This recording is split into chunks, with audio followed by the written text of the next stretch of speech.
the wonderful introduction, and thank you all for the warm welcome. I see in the chat, and you all are very kind.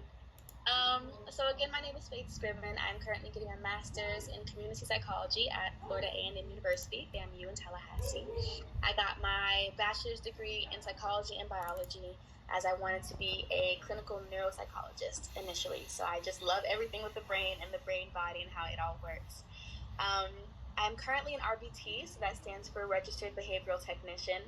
With that, I work with, neurodivergent people, mostly children and youth, as Christy said, and we just kind of do day-to-day things. Sometimes I'm in the house, sometimes I'm in the schools, sometimes I'm at occupational therapy, just kind of wherever I'm needed, because some people, just need that extra assistance, and that's fine.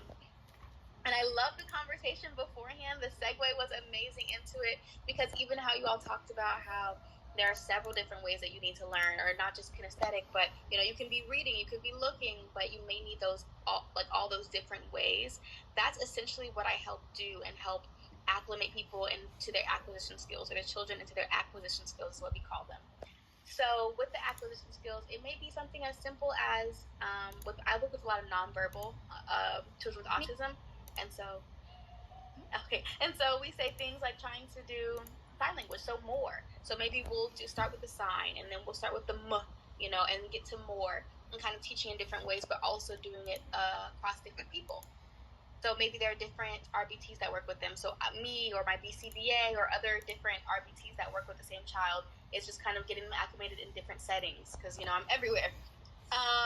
But yeah, again, I really enjoy the fact that everyone, or most of y'all, recognize that even quote neurotypical people need that same thing. And working with people who are claimed neurodivergent, which somebody mentioned, most everybody has something, which I believe as well. I don't think that there's any such thing as normal. We're not all spit out with the exact DNA, and we spit out with the exact same mindset. So everyone, to me, is there's no typical. We're all divergent in our own special, beautiful ways.